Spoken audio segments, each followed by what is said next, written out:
Saudara sekalian, Shalom. Puji Tuhan, kita semua masih diberi kehidupan dan kesehatan. Puji Tuhan juga bahwa PPKM di Jogja sudah turun ke level 3 dan statistiknya menurun, jumlah yang terpapar. Semoga tidak lama lagi situasi menjadi normal kembali. Saudara sekalian, saya ingin meneruskan renungan yang saya sampaikan dalam beberapa bulan terakhir ini. Hari ini saya memberi judul Jangan Menghakimi Sesama. Ini part 1, part 1. Teksnya diambil dari Injil Matius pasal 7. Ini juga bagian dari khotbah Tuhan Yesus di bukit. Ayat 1 sampai ayat 5. Demikian firman Tuhan.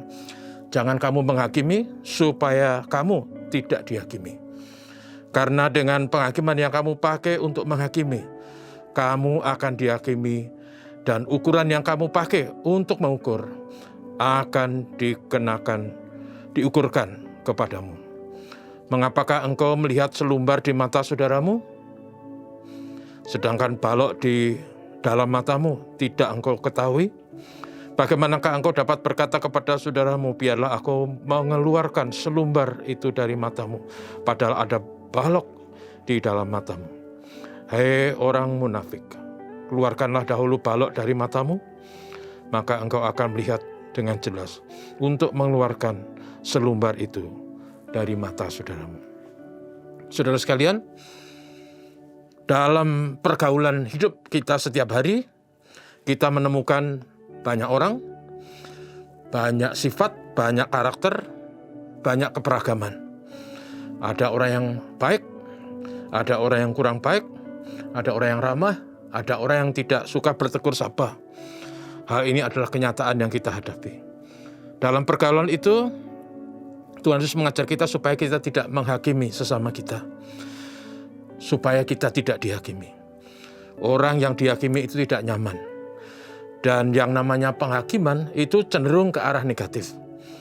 Di samping itu, sesungguhnya kita tidak bisa menghakimi secara benar, karena kita tidak pernah tahu yang sesungguhnya terjadi dalam hidup seseorang. Yang kita tahu hanya luarnya, kulitnya, atau dalam bahasa modern kita bilang casingnya.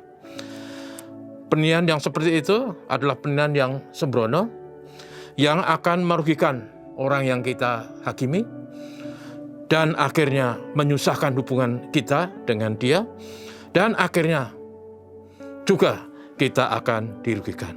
Itu sebenarnya benar kata Tuhan Yesus, jangan kamu menghakimi. Di samping itu, saudara, orang akan sangat mudah mengingat kesalahan orang lain, kelemahan orang lain, kekurangan orang lain. Dan sangat mudah bagi manusia untuk melupakan kebaikan jasa orang lain yang pernah dilakukan. Dalam bahasa Tuhan Yesus, diatakan, mengapa kamu melihat selumbar di mata saudaramu, sedangkan kamu tidak bisa melihat balok di dalam matamu sendiri. Dengan kata lain, ini yang saya maksud, sangat mudah kita melihat kekurangan, kelemahan, kesalahan orang lain, dan kita tidak bisa melihat kesalahan, kelemahan, kekurangan kita, atau dengan kata lain, sering kita tutupi. Dan itu sungguhnya kita makanya tidak layak untuk membuat penilaian. Karena kita akan mudah mengingat kesalahan orang lain dan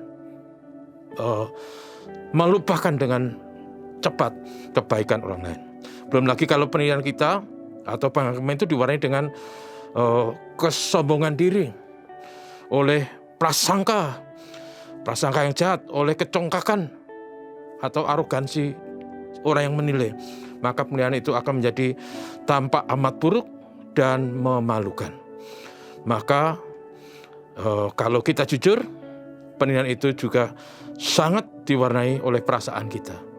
Kalau kita senang terhadap seorang, maka penilaian kita akan diwarnai oleh rasa senang.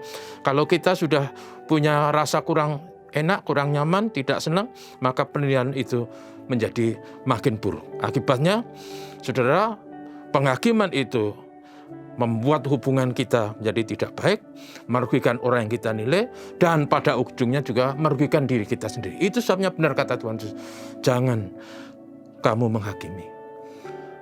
Sebab tugas kita adalah saling mengasihi, saling menolong, saling berbagi, bukan saling menghakimi. Tuhan memberkati. Tuhan menolong kita semua hari ini. Mari kita berdoa. Ya Tuhan Bapa Surgawi, terpujilah nama-Mu. Hari ini dalam kasih Tuhan kami diberkati, bisa sejenak diingatkan Tuhan Yesus bagaimana kami hidup dengan sesama demi kebaikan, demi keserasian, demi persaudaraan. Untuk itu kami tidak sebaiknya menghakimi. Berkati kami semua hari ini dalam tugas dan tanggung jawab kami. Beri kami semua sehat dan hati yang penuh gairah.